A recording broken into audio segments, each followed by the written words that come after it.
नमस्कार. गुढीपाडवा उद्या आहे. म्हटलं तुम्हाला या निमित्ताने एक ॲडव्हान्समध्ये शुभेच्छा देऊया. उद्या रात्री 8 वाजता आपण गुढीपाडव्यावर लाईव्ह सेशन करतोच आहोत. पण म्हटलं दिवसभर काय करणार? फक्त साजरा करणं हे तर एक सणाचं वैशिष्ट्य नाही आहे ना. तर यातून पण काहीतरी घेऊया ह्या उद्देशानेच एक दिवस आधीच आपल्या सगळ्यांशी संवाद साधतो आहोत. मुळात गुढीपाडवा किंवा आपला हा मराठी हिंदू संस्कृतीमधला हा जो पहिला दिवस, पहिला सण किंवा पहिला शुभ मुहूर्त हा साजरा ह्यासाठी केला जात होता कारण एक ऋतूबदल म्हटल्यावर थोडंसं हास्यास्पद ठरेल, कारण आज अनेक भागांमध्ये पाऊस सुरू झाला किंवा पडला रादर आपण असं म्हणूया की त्यामुळे खूप सारे विनोद वगैरे घडत आहेत.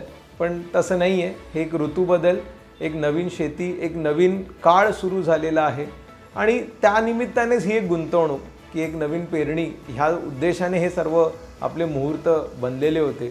आता या सगळ्यामध्ये सोनं कुठून घ्यायचं ही संकल्पना कधी आली याबद्दल काय बाबा कल्पना नाही. पण मग म्हणूनच थोडंसं या निमित्ताने सांगावंसं वाटतं की पूर्वीच्या काळी गुंतवणुकीसाठी दुसरी काही माध्यमं नव्हती आणि म्हणून सोनं आणि जागा ह्या गोष्टी आपल्या गुंतवणुकीच्या बनल्या होत्या. आणि आज मला असं वाटतं की उद्या पाडवा आहे, त्यामुळे अनेक लोक सोन्याच्या मागे गुंतवणुकीच्या दृष्टीने लागलेही असतील. आणि आता तर सध्या 60,000च्या जवळपास भाव आलेला आहे. त्यामुळे म्हणतो ती जर तेजी झाली की अजून थोडीशी हव्यास वाढते लोकांची. तर मला याच निमित्ताने सर्वांना सांगायचं आहे की हे सर्व ॲनालिसिस उद्या रात्रीच्या लाईव्ह सेशनमध्ये तर आम्ही मांडणारच आहोत की सोनं का वाढलं आहे आणि येणाऱ्या कालावधीमध्ये हे सर्व ॲसेट क्लासचा परफॉर्मन्स कसा असेल. पण मला आपल्या नेहमीच्या विषयाकडे यायचं आहे की जे आम्ही तुम्हाला नेहमी सांगत असतो, आर्थिकदृष्ट्या साक्षर व्हायचं. म्हणजेच काय की हे जे नवीन नवीन प्रकार आलेले आहेत हे शिकून घेणं आणि यामध्ये गुंतवणूक करणं.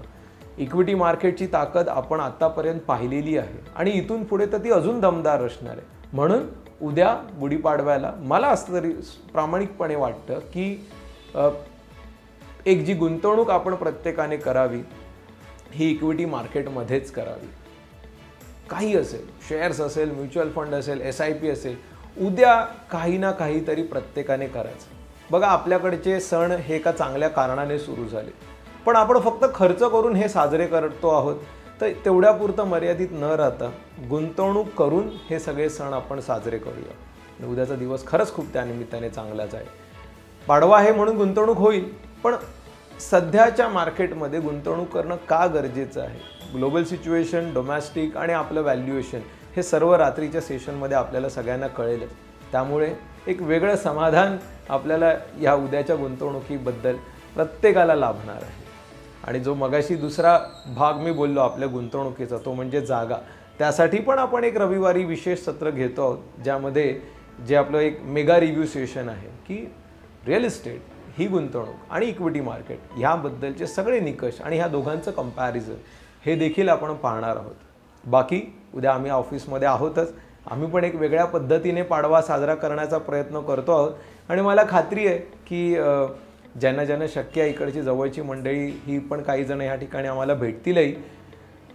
रात्री उद्या 8 वाजता लाईव्ह सेशनमध्ये परत एकदा आपण सगळं भेटणार आहोत आणि रिक्वेस्ट करेन सर्वांना हे सत्र उद्याचं लाईव्ह अटेंड करण्याचं. पुन्हा एकदा गुढीपाडव्याच्या तुम्हाला सर्वांना ॲडव्हान्समध्ये आर्थिक शुभेच्छा. हार्दिक तो शुभेच्छा आपण नेहमी देतच असतो, आमची एक वेगळी पद्धत आहे. आर्थिक शुभेच्छा. धन्यवाद सर.